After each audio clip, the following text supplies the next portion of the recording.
This is a durability test of the Deity S-Mic 2 shotgun microphone. This is not actually part of the test. I did this just because I wanted a dramatic opening. But I guess as a bonus we might as well see if the hard case actually works in protecting your microphone if you ever drop your microphone into the water in it.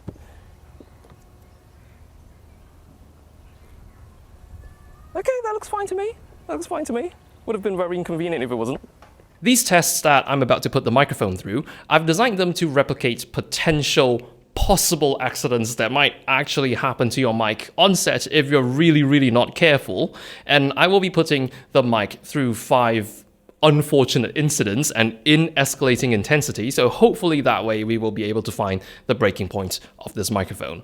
And if this microphone somehow survives all 5 of my tests, then I just might go for a bonus round. But before we put this mic through any sort of torture, I'm just going to record a control clip so we can capture how this mic sounds like out of the box before any damage.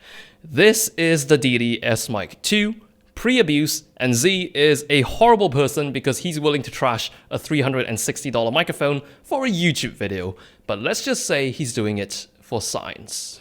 Welcome to level 1. We're going to start off with something quite light. So say your mic fell off your equipment cart and an unsuspecting crew member decided to step on it. Maybe a little harder. Big stomp. This does not feel right. Okay, I'm gonna jump on it. Okay, I think we're done here. Oh, so it wasn't really my shoe doing all the damage. It was the mic grinding against the concrete floor that really scruffed it up. Let's see if it's still working. Okay, the mic seems to still be working though. So even though it's a little scratched up, a bit harsh on the bodywork, but I guess we still have a microphone to use. And just in case you're wondering what it sounds like to be stomped on from the microphone's perspective, here's the audio recorded from the S-Mic 2 that was being stomped on.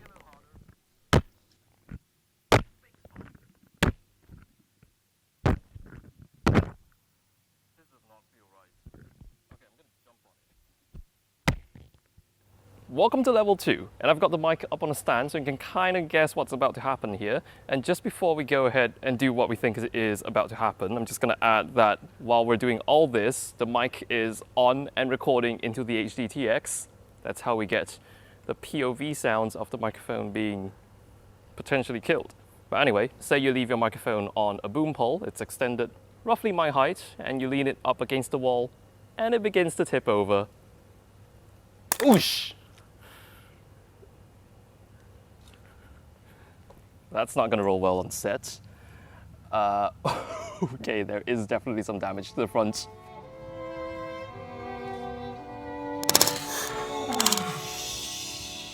No surprise there, huge scuffs on the front, and you can just kind of see the front construction coming off a little bit. You can see some of that golden colored brass underneath. I'm just going to try and wiggle this and see if it's coming out. It's still not coming out, it's just, oh, here comes the tip off. I'm pretty sure I can just pop it back.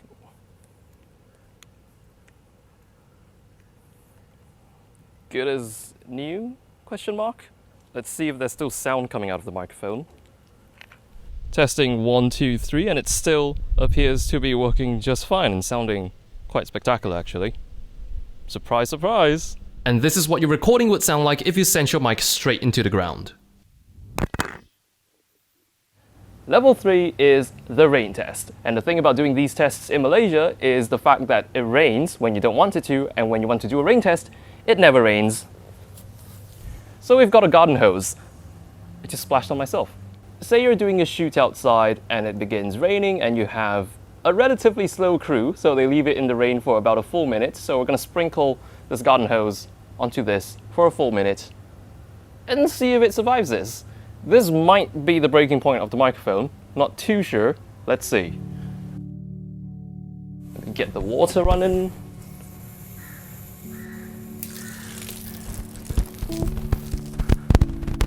Okay, 1 minute starts now. This This is some seriously heavy rain to be in for a whole minute.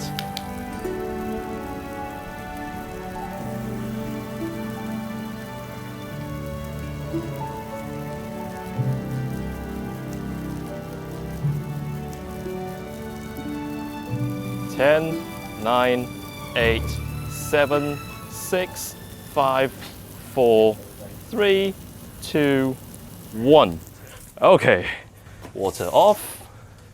Here's the recorder. Let me reach for my headphones. It's really weird because I feel like it just got rained on, but it's so hot. Not me, the weather. Whoa! I'm still getting a sound. And it doesn't seem to have changed much. So I'd say if you left this mic out in the rain for a full minute, a really heavy rain that,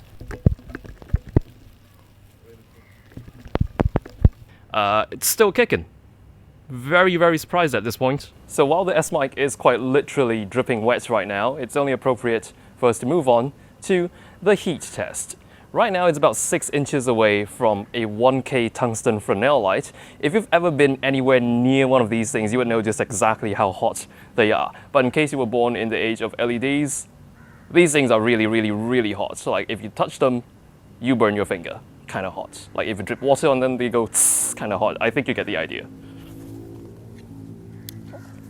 Anyway, this test is going to take a while and I can already feel the heat. I'm going to leave it in front of here for about 15 minutes. Should probably set a timer. 15 minutes. Okay, 15 minutes and counting. So why on earth would your mic ever be this hot? Well, you could be leaving it in a vehicle, but I doubt the interior of your vehicle under the sun is going to get anywhere near this hot. But let's just say you're on some production and the director wants you to record what it sounds like inside of a pizza oven for a 15-minute take. Guess we'll see you in 15 minutes. So it's only been 4 minutes into the test and our microphone is heating up quite a bit. The surface temperature of the microphone is at about 60 degrees Celsius. It's heating up really, really quickly. The lamp, having just been on for about the past 4 minutes as well, is measuring 110 degrees about there, depending on where I put the hotspot. Yep, that's definitely going to burn your hand if you touch it. And that front glass for the lamp is coming in at just under 200 degrees. So you can imagine how much heat this mic is under right now.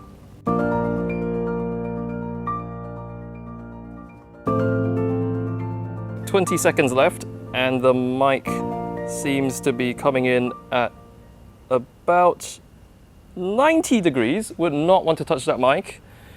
9 seconds, 8, 7, 6, 5, 4, 3, 2, 1. Lights out.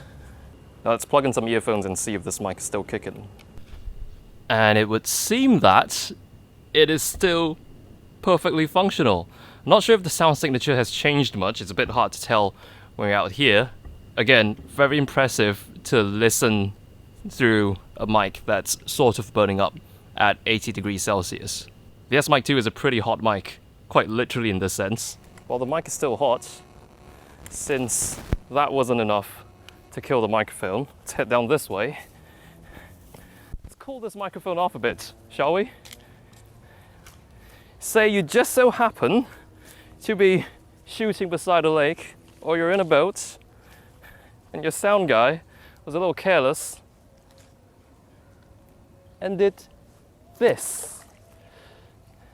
Now this is most certainly not a hydrophone, and I've got no clue. There's like water coming out of it. Let's see if we're still getting a signal though. Is the mic still hot? It's only slightly warm to the touch. Okay. I don't see any waveform coming up here. We may have just killed the microphone.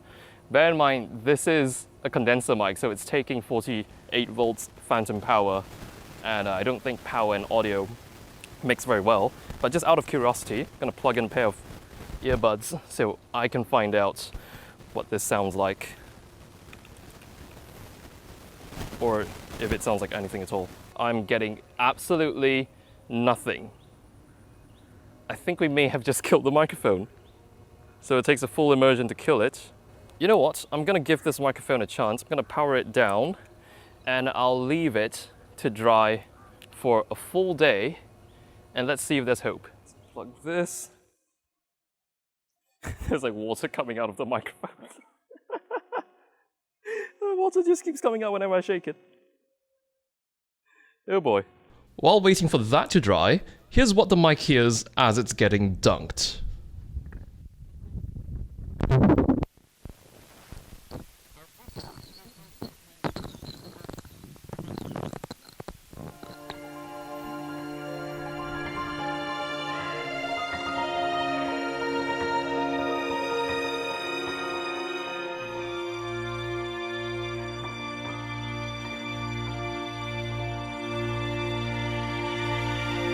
So this has had the whole day to dry out, and guess what? We are getting sound out of this thing. You are listening to it right now. Now I think it might not sound the same as it was before, because judging from the audio levels, it does seem to be a little softer than before we did all that awful stuff to it. But let's go ahead and compare this mic to this mic before we did all that awful stuff.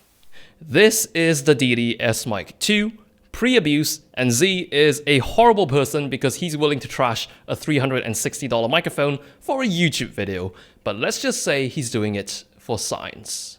This is the Deity S-Mic 2 post-abuse, and Z is a horrible person because he's willing to trash a $360 microphone for a YouTube video, but let's just say he's doing it for science. So it might not sound the way it was, but I still think it's quite surreal to be listening to a microphone that we did kind of fish out from the bottom of a lake. So since this has kind of survived our 5 tests, I guess it's time for that bonus round. Welcome to the bonus round. I'm now standing at the bottom of a 3-story building, and guess what? If we're up here, that can only mean one thing. So Jays, are you ready? On the count of 3, yeah? 3!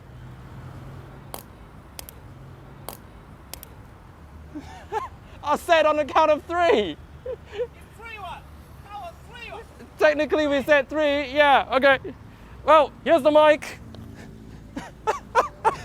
Here's the mic. I'm trying, okay, the tip is completely gone. I think this is where it landed. I'm not sure if I can still plug anything XLR into this, but that looks like where it landed. Seems to be some damage here as well. Whoa. Let me try plugging this in so we can see if it might possibly still work. I don't think the HDTX is able to go in, because it landed right here and the metal kind of bent a little bit, so I don't think you're plugging any XLR connector into this ever again. So I think that's the last we'll hear from this microphone, that dink noise it made when it hit the ground. Rest in pieces, Deity S-Mic 2.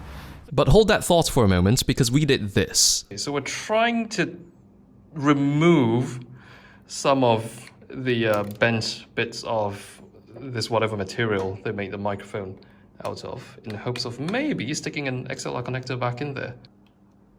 Let me hear that click. It's a bit hard to line it up.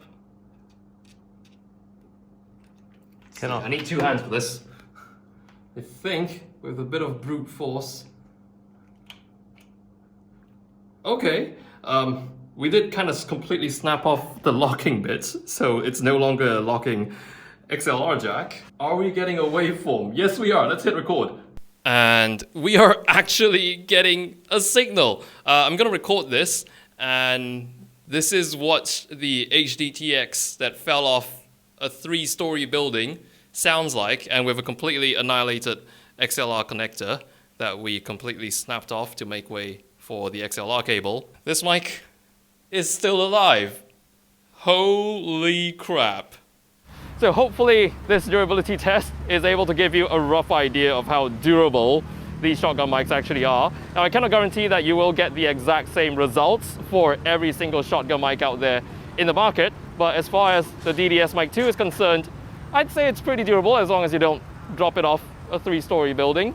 So if you enjoyed today's durability test, make sure you subscribe and hit the bell icon for any more videos that we might make of this sort. They're not going to happen if you don't subscribe, so make sure you do. And just before you go, you might probably want to check out some of our other videos over here, just because I said so.